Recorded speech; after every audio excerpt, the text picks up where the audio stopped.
வரைக்கும் நமக்கு விஜய்னு தான் தெரியும்.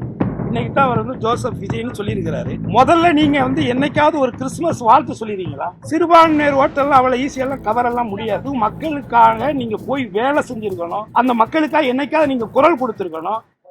மாண்புமிகு தமிழக முதல்வர், நிரந்தர முதல்வர், மதசார்பற்ற முற்போக்கு கூட்டணியுடைய தலைமை மாண்புமிகு அண்ணன் மு.க. ஸ்டாலின் அவர்கள் சிவகங்கை தொகுதியில் முக்குளத்தூர் புலிப்படை சார்பாக வெற்றி சின்னம் உதயசூரியன் சின்னத்திலே போட்டியிடுவதற்கான வாய்ப்பை வழங்கியதற்காக அண்ணன் அவர்களை சந்தித்து என்னுடைய நன்றிகளை தெரிவித்தேன். நாளைக்கு இங்கே ஒரு கூட்டம் இருக்குது தளபதியோட தலைமையில். அந்த கூட்டத்தை முடிச்சுட்டு நேரடியாக நான் சிவகங்கை தொகுதிக்கு போய் வாக்கு சேகரிக்க போகிறோம். 234 தொகுதிகளிலும் இந்த நல்லாட்சி, இந்த 5 ஆண்டு காலங்கள் நடந்த நல்லாட்சி மீண்டும் தொடர வேண்டும் என்ற மனநிலையில் தான் தமிழக மக்களுடைய மனநிலை உறுதியாக இருக்கிறது. அந்த நிலையில் நிச்சயமாக மாண்புமிகு தமிழக முதல்வர் அறிவித்த மகத்துவமான திட்டங்களை நிறைவுகூறும் வகையிலும் அந்த திட்டங்கள் தொடர வேண்டும் என்கின்ற எண்ணத்திலும் தமிழக மக்கள் வாக்களித்து 234 தொகுதிகளிலும் பெருவாரியான வாக்குகளை பெற்று அனைத்து வேட்பாளர்களும் வெற்றி பெறுவார்கள் என்று முழுமையாக நான் நம்புகிறேன்.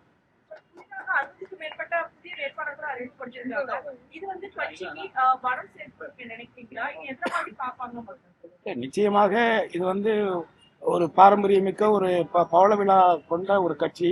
ஸோ அந்த கட்சியினுடைய அடுத்தடுத்த தலைமுறைகளையும் நாம் நல்ல இளைஞர்களை, மக்களுக்கு சேவை செய்யக்கூடிய உணர்வுள்ளவர்களை ஊக்குவிக்க வேண்டும் என்ற அடிப்படையில் தான் தலைவர் இந்த முடிவு எடுத்திருக்கார்.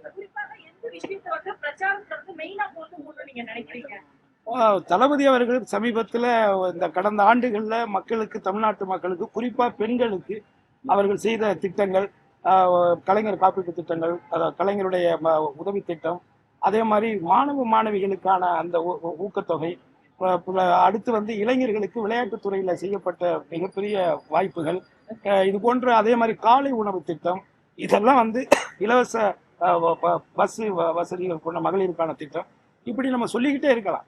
நம்ம வந்து இவரை மிகைப்படுத்தி நம்ம சொல்லலை. அவர் இந்த மக்களுக்காக செய்த நல்ல திட்டங்களை நம்ம வந்து மக்கள்கிட்ட எடுத்து சொன்னாலே போதும்.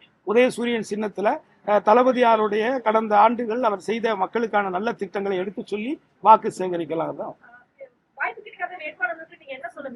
என்னம்மா? ஆமா ஆமா,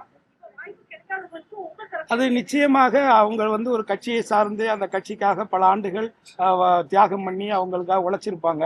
அப்படி இருக்கும் பொழுது ஒரு கூட்டணி கட்சியாக நான் மொத்தம் ஒரு விருப்ப தொகுதி ஒரு 5 தொகுதிகள் கொடுத்திருந்தேன். அந்த 5 தொகுதியில ஒரு தொகுதியைத்தான் தலைமையை வந்து தலைவர் ஸ்டாலின் அவர்கள் அண்ணன் வந்து ஒரு முடிவெடுத்து அறிவிச்சிருக்காங்க.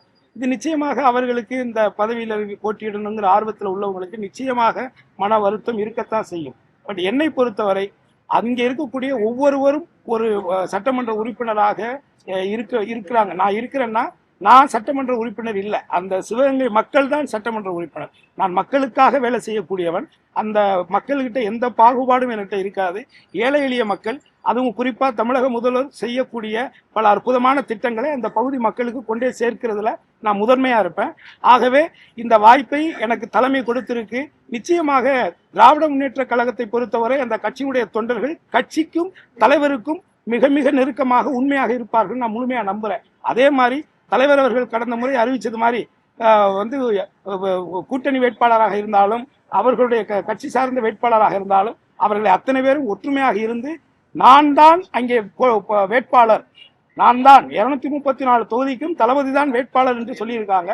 நிச்சயமாக அவங்க எல்லாருமே என்னை உணர்ந்து என்னை புரிந்து எனக்கு உறுதுணையா இருப்பாங்க நான் முழுமையா நம்புறேன். அப்புறம் இந்த டிவிகேயோட வேட்பாளர் இன்னைக்கு அறிவிச்சிட்டாங்க. இந்த கூட்டணியை பயங்கரமா விமர்சனம் பண்ணிருக்காரு. கண்ணாடி உடைந்த கண்ணாடிகளை ஒட்ட மாதிரி இருக்கு. இந்த கூட்டணி விமர்சிக்கிறது, இந்த கூட்டணி விமர்சிக்கிறதுக்கெல்லாம் ஒரு தகுதி வேணும். ஏன்னா நிச்சயமாக இந்த கூட்டணியில என்ன குறை சொல்றாரு அவரு? இப்போ நான் ஒரே ஒரு கேள்வி கேட்கிறேன், இது நியாயமா என்னன்னு மட்டும் சொல்லுங்க.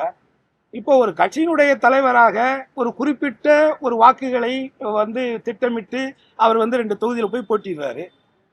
அதே மாதிரி இப்போ அவருடைய பெயர் வந்து ஜோசப் விஜய்னு இப்போ இதில் போட்டிருக்காங்க. இது வரைக்கும் நமக்கு விஜய்னு தான் தெரியும். இன்னைக்கு தான் அவர் வந்து ஜோசப் விஜய்னு சொல்லியிருக்கிறாரு. ஆனால் சமீபமாக ஒரு வருடங்களுக்கு முன்னாடி அவருடைய தந்தையார் சந்திரசேகர இயக்குனர் வந்து தாய் மதத்துக்கு திரும்பிட்டேன்னு சொல்லியிருக்காரு. தாய் மதத்துக்கு திரும்பிட்டேன்னு சொல்லியிருங்க. அப்போ இவர் என்ன அப்படிங்கிற ஒரு கேள்வி இருக்கு. இன்னும் டீப்பெல்லாம் உள்ள போகலாம். பட்டு நீங்க வந்து ஒரு கட்சி தலைவர், அந்த பொறுப்பை உணர்ந்து நீங்க வந்து பேசணுங்கிறது என்னுடைய சின்ன கேள்வி. சிறுபான்மையினர் ஓட்டெல்லாம் அவ்வளவு ஈஸியெல்லாம் கவரெல்லாம் முடியாது.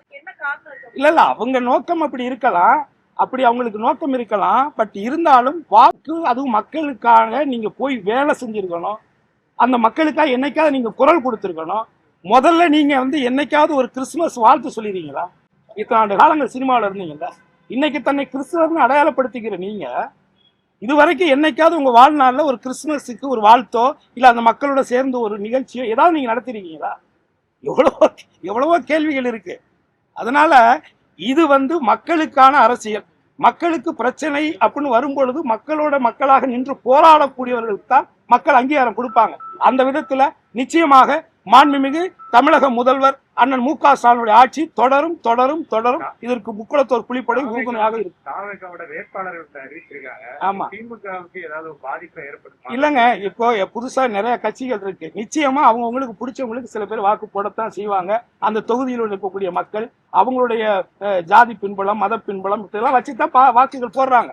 ஆனால் என்னை பொறுத்தவரை என்ன வாக்கு வாங்கினாலும் திராவிட முன்னேற்ற கழகத்தினுடைய இந்த மதசார்பற்ற கூட்டணியுடைய வெற்றிகள் பாதிக்கப்படாது அப்படிங்கறத நான் ரொம்ப உறுதியா நம்புறேன். தாக்கல் பண்றீங்க? பண்ணிடுவோம். நல்ல நாள் பார்த்து சொல்லுங்க, பண்ணிடுவோம்.